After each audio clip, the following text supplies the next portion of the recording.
Boa noite, gente. Ou bom dia, boa tarde, seja o horário que você assina. Eu me chamo Humberto e esta semana vamos trabalhar sobre a história da economia amazônica, tratando-se da era colonial até os nossos dias atuais. Como vocês podem ver nessa imagem aqui, esse aqui é o Teatro Amazonas, construído durante a Belle Époque amazônica, onde parte do teatro vem da França, Escócia, Inglaterra, Portugal e outros países europeus. Bom, a economia amazônica ela passou por vários estágios e é bastante interessante a gente estudar e se aprofundar bastante, porque além de ser uma história bastante profunda, ela também é marcada por crises, a escravidão indígena, alguns problemas de alguns problemas em relação a fatores externos, como a crise de 29, o ciclo do ouro, entre outros. E aqui o selo da Zona Franca, que é produzido no Polo Industrial de Manaus, conheça a Amazônia, onde basicamente quase todos os produtos, como eletrônicos, motos, são produzidos em Manaus, por causa dos incentivos fiscais e também de várias outras relações neoliberais. Isso aqui é uma imagem genérica, mas ela representa a quarta revolução industrial para a nossa região, onde já começamos a ter automação industrial, a gente tem uma produção maior, escala larga, entre outros fatores. Então vamos partindo. Aqui a nossa introdução. A economia amazônica passou por vários processos de desenvolvimento, desde a extração das drogas do sertão até a indústria 4.0. A nossa ideia é a gente estudar de ordem cronológica todo o processo de evolução da economia amazônica até os dias atuais. Objetivos: compreender a trajetória. 2. Entender como foi o processo de desenvolvimento industrial amazônico. E 3. Resolver questões a respeito do assunto com mais detalhamento. Então, esses vão ser nossos objetivos neste vídeo.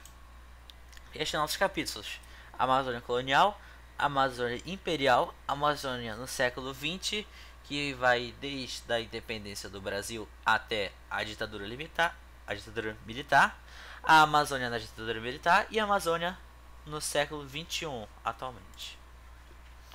Pra gente começar, a gente vai falar sobre a Amazônia Colonial.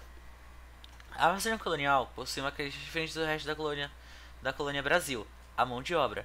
A mão de obra da Amazônia, predominantemente, foi indígena, muitas vezes escravizados pelo resgate, que são as caminhadas dos bandeirantes para o interior, onde eles capturam os indígenas e depois voltam, e a guerra justa, que era digamos que a forma melhor de se escravizar indígenas. Às vezes o indígena matando o branco ou os indígenas invadindo algum assentamento português. Também podemos destacar a extração das drogas do sertão, como a castanha e o cacau, bem aqui no aspecto 1. Esses produtos eles foram bastante vendidos na Europa.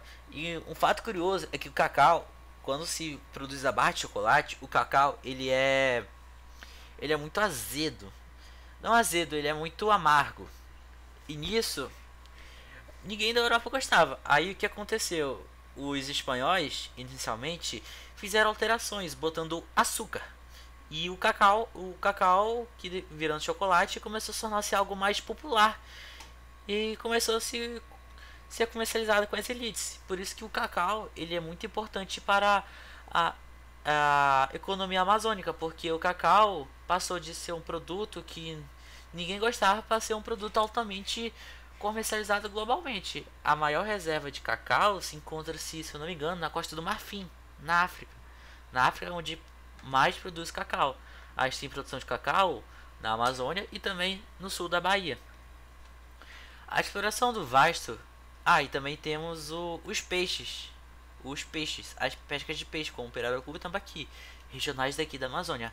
A exploração no vasto território amazônico se deu pelas invasões holandesas do Nordeste e a necessidade de integrar a Amazônia ao domínio português após a União Ibérica. Após a União Ibérica, Portugal teve que fazer uma integração com o território da Amazônia, porque senão eles perderiam por causa do Tratado de Tordesilhas. E com isso depois vai surgir esse Tratado de Madrid, que eu vou explicar mais à frente. Bem aqui, o Diretório dos Índios foi, digamos que, uma das primeiras evolu evoluções na economia, porque o Diretório dos Índios foi uma lei orquestrada pelo português Marquês de Pombal durante o reinado de Dom José I e tinha o objetivo de integrar os povos indígenas na sociedade colonial portuguesa. Tá, mas eles já não falavam português? Não, eles falavam uma língua chamada Ingatu. O Ingatu, ele era praticado pelos indígenas a partir dos jesuítas, que catequizavam os indígenas. Só que os jesuítas, eles tinham muito poder na Amazônia com relação aos indígenas, porque eles podiam basicamente ordenar os indígenas a fazer essas revoluções para os jesuítas terem mais poder. E o Dom José I ficou muito irritado com isso e mandou acabar com os programas jesuítas e criar o Tratado dos Índios, onde que, entre muitas aspas, regulou essa ação da escravidão indígena, até mesmo abolindo ela. Só que depois voltou e depois foi proibido, depois voltou, proibido, voltando, e ficou assim bastante até uma proibição geral que vai acontecer, se não me engano, no Império. Aspecto número 1, a suspensão do resgate acabou. Apenas, se não me engano, só existia a guerra justa. Os casamentos mestiços, onde que os indígenas eram forçados a se casar e ter somente com portugueses para apagar a cultura indígena. Vocês podem, e também foi bastante romantizado depois com o livro de Iracema. Iracema é a história de uma indígena chamada Iracema, que descrito como uma mulher perfeita e acabou se casando com um português e logo depois morreu, mas ela teve um filho, que desse filho surge a identidade brasileira. E o aspecto 3, a integração da Amazônia. Com o português sendo a única língua aplicada aos indígenas, com o Ingatu sendo, entre muitas aspas, desprezado, mas ele ainda é falado e até mesmo é utilizado para comprovante de... Se não me engano, ele ainda é utilizado para comprovar que é indígena. E logo em seguida a posse de um vasto território da Amazônia, quebrando o Tratado de Tordesilhas e criando o Tratado de Madrid. Eu fiz esse mapa, como vocês podem ver, tem algumas coisas a gente tem que destacar aqui, como por exemplo, deixa eu só diminuir aqui, pera aí. Acho que tá muito... eu não consigo diminuir isso aqui, meu Deus do céu. Tá, mas eu vou rabiscando um pouco aqui para vocês poderem ver. No Tratado de Madrid, antes do Tratado de Madrid, a gente só tinha essa parte do território brasileiro. Ou seja, simplesmente a gente não tinha quase nada. A gente só tinha uma pequena região que é aqui. Porém, com o Diretório dos Índios chegando, a gente conseguiu um vasto território. Onde eu deixei de amarelo, sublinhado, é onde faziam as missões jesuítas. Porém, podemos lembrar também que não só existiam os jesuítas. Os jesuítas, eles ficavam mais pelo sul, mas tinham os carmelitas e entre outros. Mas por causa do Diretório dos Índios, a gente conseguiu ter uma grande expansão territorial. Como vocês podem ver aqui, a gente conseguiu boa parte do Grão-Pará. Esse aqui é o antigo Grão-Pará, o antigo Mato Grosso, São Paulo, Santa Catarina e Rio Grande do Sul. A gente conseguiu esse território graças ao Diretório dos Índios, entre outras coisas. Passando mais um pouco, a gente chega na Amazônia Imperial. A Amazônia Imperial, podemos destacar a criação do Amazonas, a emancipação do Amazonas à categoria de Estado.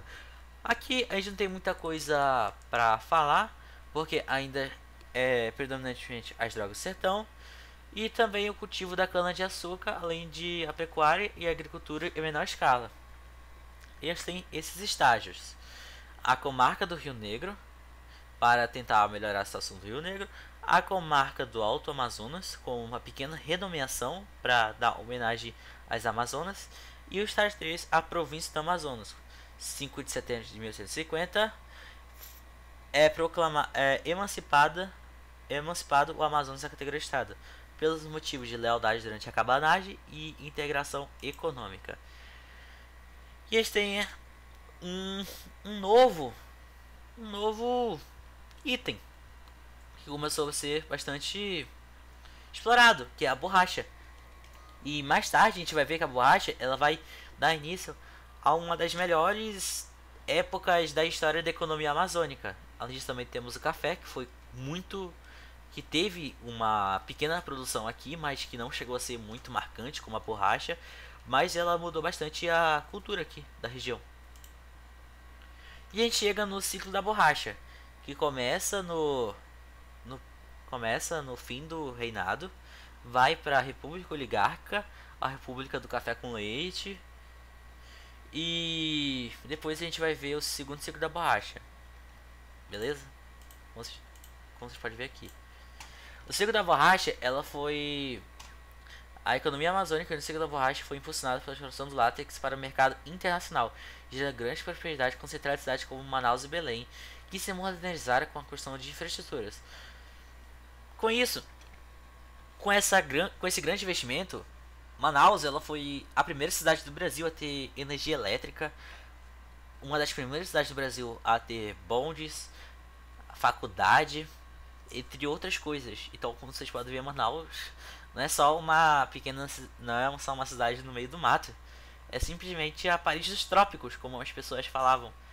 Simplesmente era muito próspero a cidade, mas no interior o cenário era marcado de exploração, principalmente dos nordestinos que vieram para fazer a extração do látex. E os ingleses roubaram a semente de borracha e levaram para a Malásia, que se encontra-se no Sudeste Asiático, e começaram a produzir lá de uma forma bem mais barata. Isso simplesmente estagnou o ciclo da borracha, que o Brasil não investindo em outras formas de se a borracha estagnar, pelo menos tiver alguma outra economia para poder segurar o impacto, simplesmente não tiveram nada. E basicamente a gente tirou uma grande recessão, que só foi separada na Era Vargas, com a Segunda Guerra Mundial. E em destaque temos um sistema de aviamento. A economia se baseava no sistema de trocas, onde o seringueiro recebeu mercadorias dos aviadores em troca do látex, em vez de dinheiro. E a gente parte para o segundo ciclo da borracha, na Segunda Guerra Mundial. Basicamente, o Brasil e os Estados Unidos fizeram um acordo, o Acordo de Washington, para suprir a demanda de borracha para o esforço de guerra.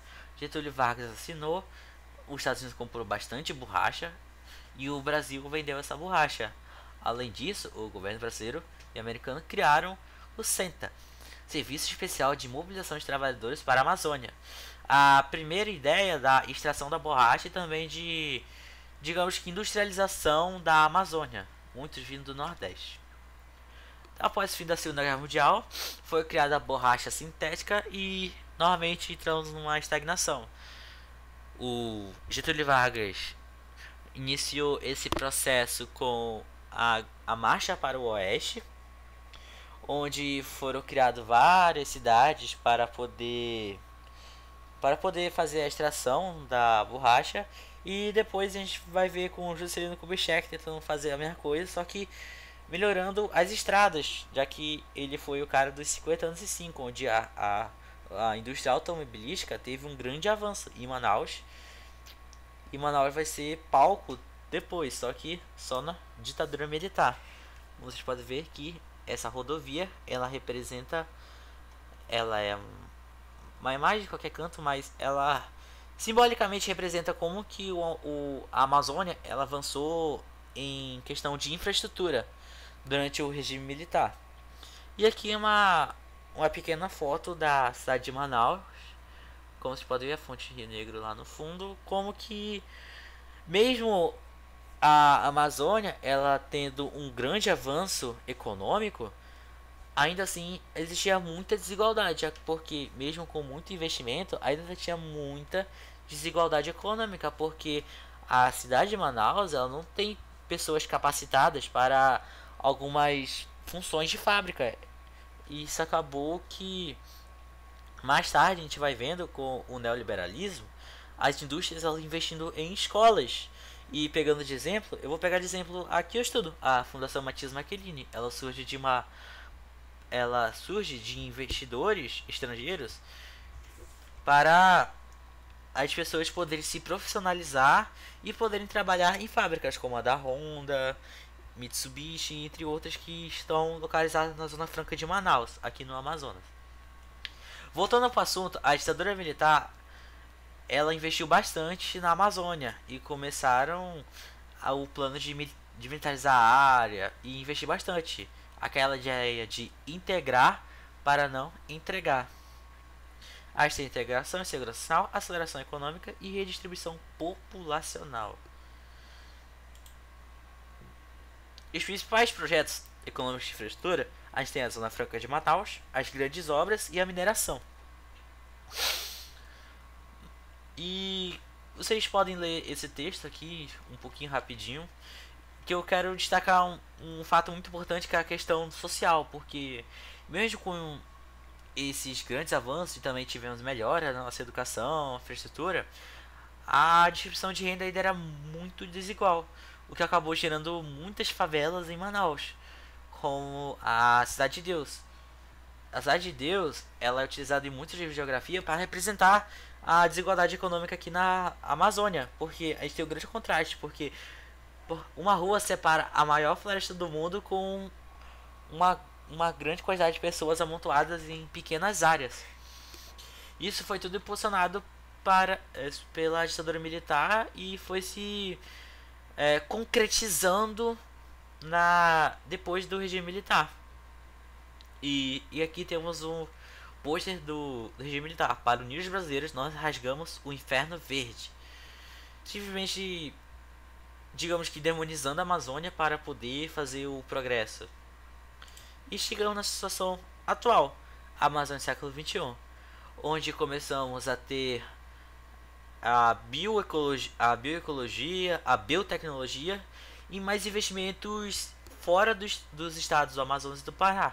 A Zona Franca de Manaus, ela não é só Manaus, mas ela também tem Macapá, Boa Vista, Porto Velho e Rio Branco, que é a zona de livre comércio com incentivos fiscais. E mesmo assim, a gente tem os desafios significativos como o desmatamento, a logística complexa e a criminalidade. Manaus e Belém são cidades bastante violentas por causa da desigualdade social. Bom, a gente finaliza aqui e a gente vai partir para algumas questões. Essa questão ela é de nível fácil e ela é bem simples de se resolver. Vocês podem pausar para ler detalhadamente. Mas o que eu quero destacar aqui, antes de responder a questão, é o Getúlio Vargas aqui, como um grande líder, e trens indo para o interior, região do Centro-Oeste e a Amazônia. Que tem um pequeno trecho explicando um pouco mais da propaganda e a gente vai resolver a questão agora. Em relação à Amazônia, o programa assinado objetivava letra A integração econômica com a criação de núcleos de colonização. É aquela ideia de integrar para não entregar. O verdadeiro sentido de brasilidade é a marcha para o oeste, criando um sentimento de patriotismo. E Getúlio Vargas queria fazer a industrialização brasileira, por isso que mandou muitas pessoas para a região Amazônia e Centro-Oeste, para criar um censo demográfico melhor e poder fazer uma legislação boa. Segunda questão, essa questão do período colonial, e ela é de nível médio, e vamos responder ela. Ela tem um texto aqui. Durante o período colonial, a economia da região amazônica, especialmente na área correspondente ao antigo estado do Grão-Pará e Maranhão, possuía características das demais regiões da colônia portuguesa. Sobre esse contexto, a alternativa correta, aí temos 5 alternativas, como vai ser o nosso padrão, e vocês podem pausar para responder e tentar pensar um pouco mais, mas respondendo ela logo, a alternativa correta é a letra B. A principal atividade econômica era o extrativo das chamadas drogas do sertão, explorados com uso de mão à obra indígena, frequentemente sob regime de coerção. E é bem trivial, basicamente, porque basicamente só existiam-se as drogas do sertão e pequenas extrações de minérios. Só que ouro não era uma delas. Como vocês, a gente voltando, a gente tem ferro e a gente tem também estanho e pouco de níquel. Então vamos para a próxima questão. Essa é a penúltima questão e ela é sobre a Amazônia Imperial. Durante o Império, século XIX, a economia da Amazônia passou por transformações importantes. Sobre esse contexto, assinale a alternativa correta. Vocês podem pausar, porém respondendo logo. Essa aqui, ela basicamente é a letra C. A economia amazônica do Império baseou-se quase exclusivamente no... Opa! Epa! Brincadeira. É a letra B. A extração de látex da seringueira deu início ao chamado ciclo da borracha, que foi decisivo para a inserção da Amazônia no mercado mundial, a partir da segunda metade do século XX. Bom, quase que eu ia falando errado. Por quê? Porque o cultivo de café ele foi um marco do segundo reinado. Só que a Amazônia, ela não era referência no cultivo de café. Quem era referência no cultivo de café é a região sudeste, nas cidades de São Paulo. E também no norte paranaense. Então, é bom vocês não confundirem igual quase eu fiz aqui. E a última questão, CIS-3, que é a prova da UEA para os estudantes amazonenses poderem entrar na UEA. Nas décadas de 60 e 70, a ditadura civil-militar adotou um discurso nacionalista com estratégias para a ocupação da Amazônia, sobre o lema integrar para não entregar, Constituição da Sudã, Superintendência do Desenvolvimento da Amazônia. A conclusão da rodovia Belém-Brasília e a inauguração da rodovia Transamazônica. Porém, ó, vem que tem um porém aqui. Esse porém, ele é importante porque é contraste. Lembre-se muito bem disso. Deixa eu pegar aqui o pincel. Não consigo pegar o pincel. Eita, tá muito grande. Mas aqui, ó. Porém, bem grande. As obras geraram o desenvolvimento da região de forma controversa, já que, vocês podem pausar, mas respondendo letra D. Privilegiaram exclusivamente critérios econômicos em detrimento dos ambientes e sociais. Voltando um pouco aqui, a gente tem desafios significativos e voltando mais um pouco, deixa eu ver,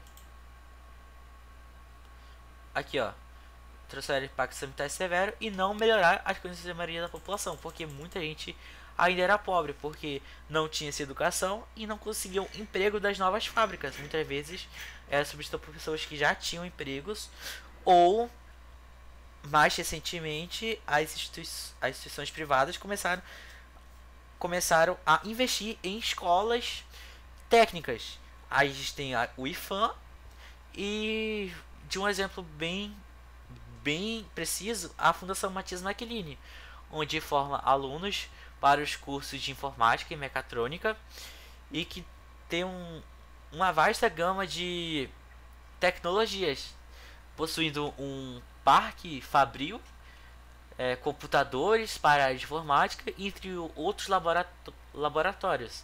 Algo que, para mim, deveria ser padrão para as escolas amazonenses, garantindo que todos possam ter um ótimo desenvolvimento de sua educação e que possam também escolher certamente o cargo que elas queiram ocupar. Medicina, engenharia, direito, mas infelizmente só são da educação amazonense ainda é bem sensível. Porém, eu acredito que essa situação pode mudar com os próximos governos e também acredito que a gente possa virar essa página e finalmente superar a desigualdade social e fazer com que o Estado seja um Estado exemplo de formação na educação. Bom, gente, esse foi o vídeo.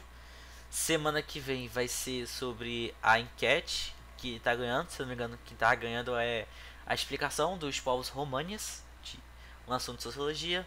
E semana que vem, ou domingo, eu faço uma nova enquete para vocês poderem votar. É isso, gente. Muito obrigado mesmo e tchau!